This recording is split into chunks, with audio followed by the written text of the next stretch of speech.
Hey YouTube, FatKings Phil here. Checking in with my second pre-op video, number 2. Wanted to just give you guys an update. I did take VSG Bear's advice and stayed on top of my surgeon's office.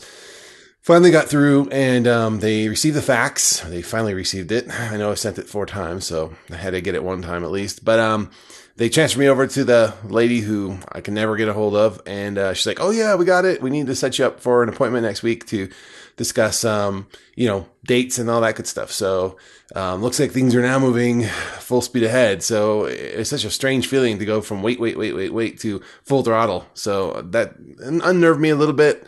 I guess just because it's, that's that natural fear like I said, I have about the whole process, but it's exciting too. So next Wednesday, which is in a couple days from now, because today's Sunday, the 6th, I'm sorry, Sunday the 9th, I have an appointment with him. So I should have more information about dates and things, coming up here pretty quick.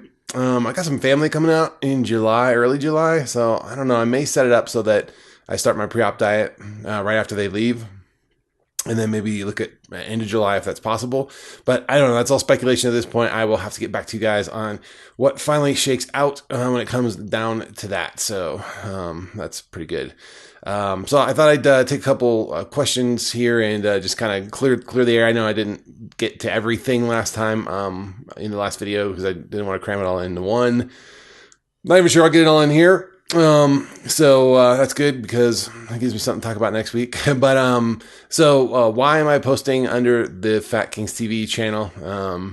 And what the hell is FatKings? So FatKings was a video podcast originally that my buddy TJ, whom also is in the process of getting VSG, he's in the pipeline as well.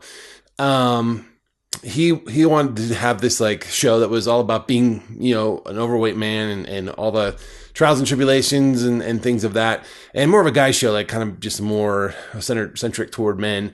So we set that up and we went about it, and we kind of played characters of ourselves. So I wouldn't go back and look at those old ones too closely. If you're looking to get to learn more about me, you're probably better off watching these newer ones. But there's some funny moments in there and some good stuff. And then we did that for about I want to say about half a year. And then it just became cumbersome. Editing the video all the time and stuff just became a bit much. So we took a couple years off, and then we or a year off, I think. And I don't know, the timelines. It kind of blurs together for me. But regardless, we started doing a audio podcast, which I do a couple of anyway. But so we started doing that, and kind of that's when we started this whole series. So TJ is really the one that brought the VSG to my attention, and he knew my struggle pretty well as far as having spent 2 solid years of working really hard with a doctor and a trainer to lose weight the normal way, and just not having very good success. If anything, having the reverse, where I gained weight. Again, like I said before, stronger than I've ever been. So I don't think that working out is a bad thing. I think for me, working out is a great way to maintain your weight, and to stay strong and healthy. But for me, it's not a good weight loss tool. If anything, it's kind of giving me the reverse. So it was really a struggle working out that hard and eating that little. And then I'm sure that had some detriment to the fact that I didn't always eat that little because I was a lot more hungry when I'd work out. So I don't know. It's a moot point because that road got traveled and it didn't work for me. So if it works for others, great. I'm not knocking it. I'm not saying it can't work. I'm just saying it didn't work for me. So the reason I'm posting these under the FatKings channel, though, is kind of something that J Mac said, or VSG J Mac. I'm sorry if I got that wrong, but you know who you are.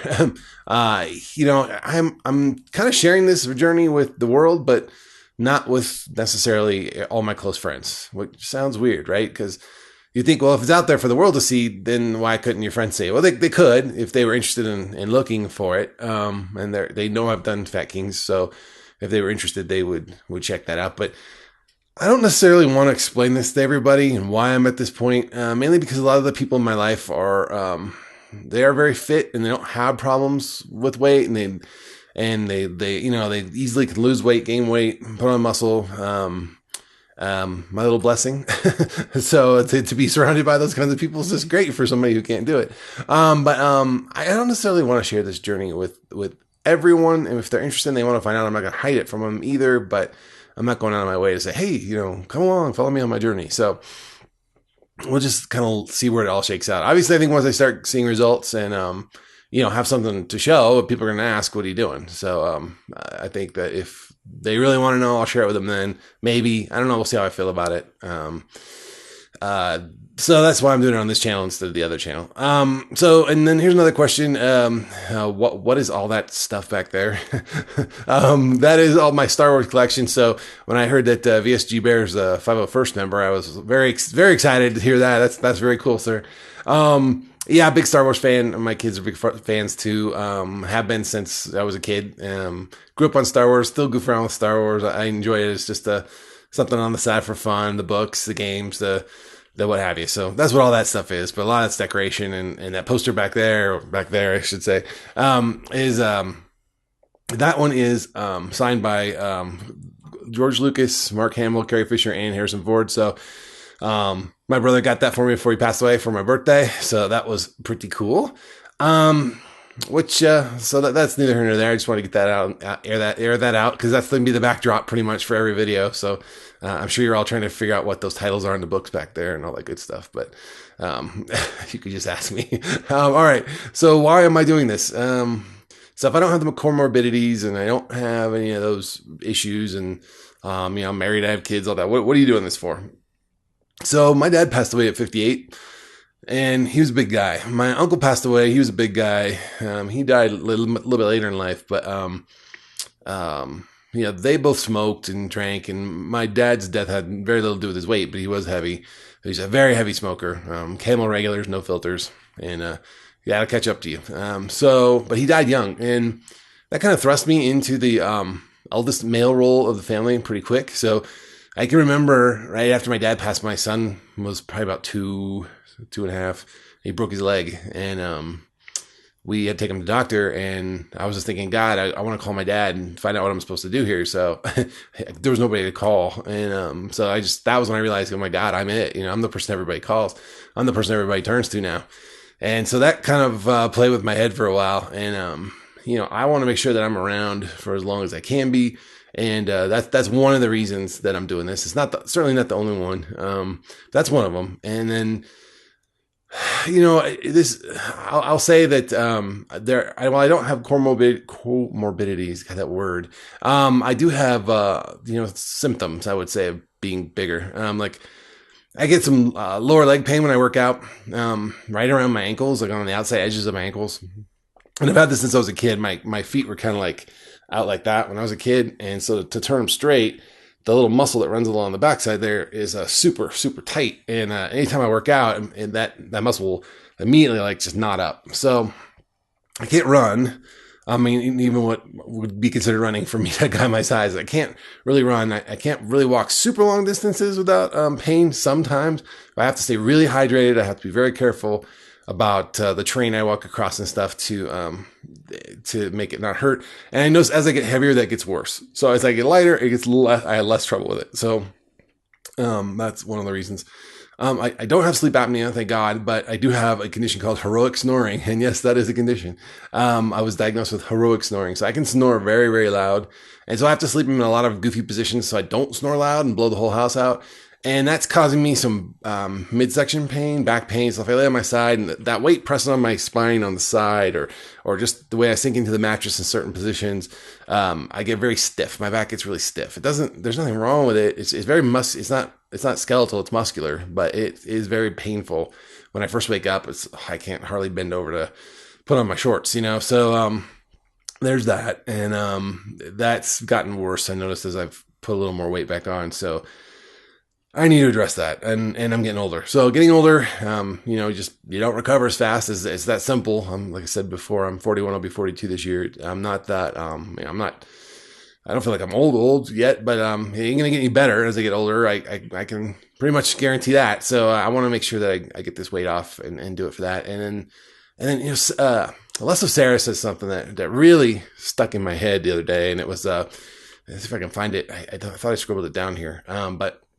She said something to the fact of, her body was a prison that imprisoned her mind. So I would definitely say that being a lifelong overweight person is very true. In other words, it does create a prison of your mind. You realize there are just certain things you're not going to be able to do. There are certain things you're not going to have.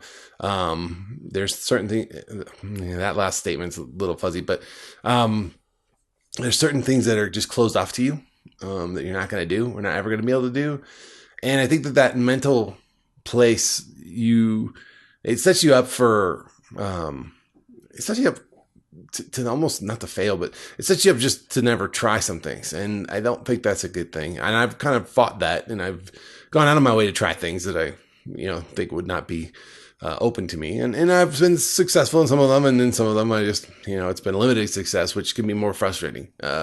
For me, snow skiing was a big one. I thought, well, I'm just too big to do that. Well, I learned to snow ski, and I can snow ski, but I'm limited how far I can go. I can't push any harder than I already am. If I'm on a medium blue run, at best, I could do that for half a day. It's too fatigued. It's too much stress on my legs, my knees, my ankles. There's a lot of things like that. Kneeboarding, it took me 2 years to learn how to get up on a kneeboard because I had to do it different from everybody else. I couldn't hold my whole body weight with one arm. I had to use both arms and kind of learn it. So it's not like it hasn't. I mean, I couldn't kneeboard right now, by the way. There's no way, but I could, 50 pounds from now. And that took me a while to learn that. And it closes off certain things, and it has certain social dynamics that affect you. Let's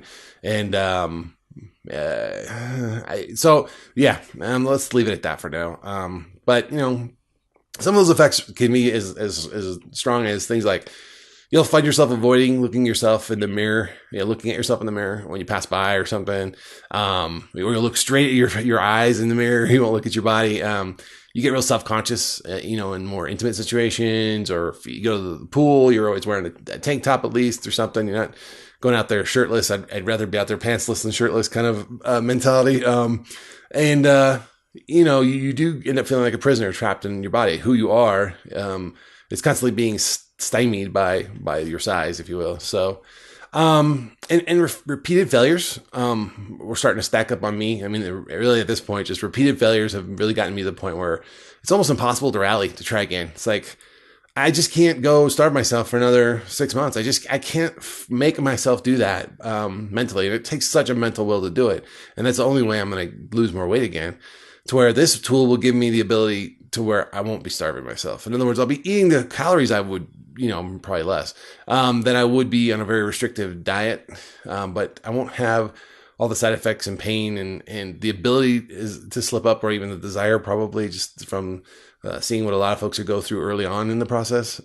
So, definitely got to keep your head in the game and do a mental check on that. But, that's a piece of the puzzle in this. And then I think as the weight goes away, I can start judging situations and things a little bit better. In other words, there's always the question mark of, is it because of my weight? Like, is this person doing this because I'm, a big person, or are they intimidated by me, or are they a good example would be before I was married, like dating. Is this girl not interested in me because I'm big, or because I'm a jerk? I get okay with one, I'm not okay with the other. Those kinds of situations. Did I not get that promotion because of my size? Did I not get that job because of my size? Just these constant what ifs. And I think a lot of that's all in my head. And I think a lot of that's all in the head of a lot of overweight people, but that's a very real symptom of being overweight. And then, you just spend your whole life as a big person trying not to stick out. You don't want to stick out. You don't want to be the nailhead that sticks up. You just kind of want to blend into the background and be part of the crowd. And, we know from history that fortune favors the bold. So that's not necessarily a good thing for moving your life forward, moving your career forward, moving yourself forward. You kind of got to push sometimes and stand out. And it's hard to do that when you're big, because you don't want to stand out. You just want to be accepted as being part of, every normal person. And again, a lot of that's probably in my head. It's probably in the heads of a lot of big people. I'm not saying that everybody judges people that way, but there's a good portion of society that still thinks it's okay to judge people negatively and have preconceived notions about all people who are overweight. So I probably don't have to tell this crowd that. But anyway. All right. So there are other things about being overweight that suck, but we're going to save that for the next pre-op video where I should hopefully have a date to share, and we'll talk about that next week. Thanks.